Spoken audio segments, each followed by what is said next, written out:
ఖైరతాబాద్ మహాగణపతిని చూడడానికి ప్రతి ఒక్కరు కూడా ఇతర రాష్ట్రాల నుంచి అయితే వస్తూ ఉంటారు. ఇప్పుడు మనం చూడొచ్చు, పొద్దు నుంచి కూడా చూసుకుంటే కొన్ని వేల మంది అయితే వచ్చి భగవంతుణ్ణి, ఎవరైతే ఈ మహాగణపతి ఉన్నాడో అతన్ని దర్శించుకోవడానికి వివిధ రాష్ట్రాల నుంచి అయితే ఇక్కడికి వస్తూ ఉంటారు. అదేవిధంగా ముఖ్య నేతలు వీళ్ళందరూ కూడా వస్తూ ఉంటారు. అయితే ప్రస్తుతానికి ఇక్కడ దానం నాగేందర్ గారు కూడా ప్రసాదం పంచుతూ ప్రతి ఒక్కరికి కూడా, అంటే ఇక్కడ మనం చూసుకోవచ్చు, ప్రతి ఒక్కరికి కూడా ప్రసాదం పంపిణీలో ఆయన కూడా ఒక చెయ్యి వేయడం జరిగింది, మనం ఇందాక చూసుకున్నట్టుగా.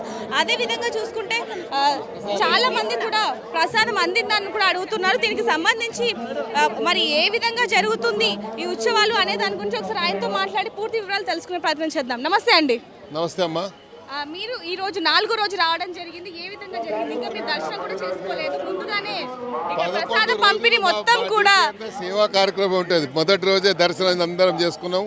ఉత్సవ కమిటీ సభ్యులందరూ కూడా ఈ 11 రోజులు ఓన్లీ సేవ అనే మాకు మరి భగవంతుడు అవకాశం ఇచ్చాడు మాకు.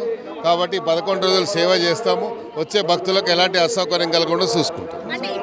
చూసుకుంటే కనుక ప్రసాదం మీ చేతుల మీద మీరే పంపిణీ చేయడం జరిగింది, ఎలా అనిపిస్తుంది? చాలా బ్రహ్మాండంగా ఉంటుంది. ఎందుకంటే వచ్చేటువంటి భక్తులకు ఇంత పెద్ద ఎత్తున మేము ఈ సౌకర్యాలు ఇవ్వడం అనేది మాకు అదృష్టంగా మేము భావిస్తూ ఉన్నాం. ప్రధానంగా మాకు ఉన్నటువంటి స్థానికంగా ఉన్నటువంటి అందరం కూడా ఒక ఏకతాటిపైకి వచ్చి ఈ కార్యక్రమాన్ని విజయవంతం చేయాలని వచ్చినటువంటి భక్తులకు అన్ని రకాలుగా మేము ఉన్నాము. ఖైరతాబాద్ ప్రజలు ఉన్నారు సేవ చేయడానికి అని చెప్పడానికి. ఇప్పుడు కూడా పోలీస్ డిపార్ట్మెంట్ అంతా కూడా వచ్చేది, వాళ్ళు కూడా చూసి వాళ్ళే ఆశ్చర్యపోయారు. మా వాళ్ళు చేసినటువంటి అరేంజ్మెంట్ చూసి వాళ్ళు కూడా అప్రిషియేట్ చేశారు. అందరికీ, మీడియాకు, పోలీసుకు, అందరికి కూడా ఇక్కడే భోజనాలు ఏర్పాటు చేయడం జరిగింది. ఈ సంవత్సరం మాత్రం ప్రత్యేకంగా ఉందని చెప్పొచ్చు. దాదాపుగా 70 ఏళ్ళు పూర్తయింది కాబట్టి 70 అడుగుల వినాయకుడిని అయితే ప్రతిష్ఠించడం జరిగింది. దీని గురించి మీ అభిప్రాయం? అదే, ఎందుకంటే ప్రతి సంవత్సరము ఒక ప్రత్యేకత ఉంటుంది. 1954 నుంచి మొదలైనటువంటి వినాయక ఉత్సవాలు ఇక్కడ.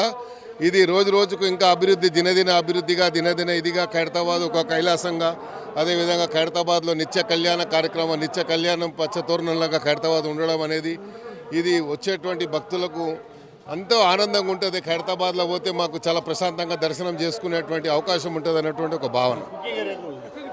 కుకింగ్ ఏరియాకి కూడా వెళ్ళి అన్ని కూడా చూడబోతున్నారు, ఏమేమి వండారు, ఏంటి వసతులు ఏ విధంగా ఉన్నాయి అందరికీ అని చెప్పి కూడా చూడబోతున్నారు. ఒకసారి అది కూడా చూసే ప్రయత్నం చేద్దాం. సరే, మరి నిమజ్జనం ప్రత్యేకంగా అయితే భోజనాలంతా మా అన్నగారు అరేంజ్మెంట్. నిమజ్జనం గురించి ఏమంటారండి? ఎందుకంటే మొత్తం కూడా అంటే ఖైరతాబాద్ వినాయకుడు నిమజ్జనం అయితేనే అసలైన నిమజ్జనం అని చెప్పి అంటూ ఉంటారు. దాని గురించి ఏర్పాట్లు ఏ విధంగా? అంటే అదే నిమజ్జనం అప్పుడు వరకు కూడా ఎలాంటి ఇదిగా అంతరాయం కలగకుండా పొద్దున బ్రేక్ఫాస్ట్ నుంచి మొదలు పెడితే పొద్దున్న నుంచి కూడా వారు వచ్చే వారికి అన్ని బ్రేక్ఫాస్ట్, లంచ్, డిన్నర్ వరకు కూడా అన్ని ఇక్కడే ఏర్పాట్లు.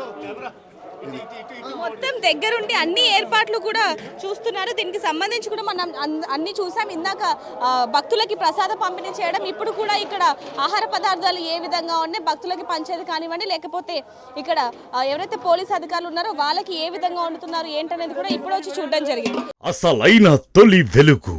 ఫాలో వాట్సాప్ @తొలి వెలుగు official.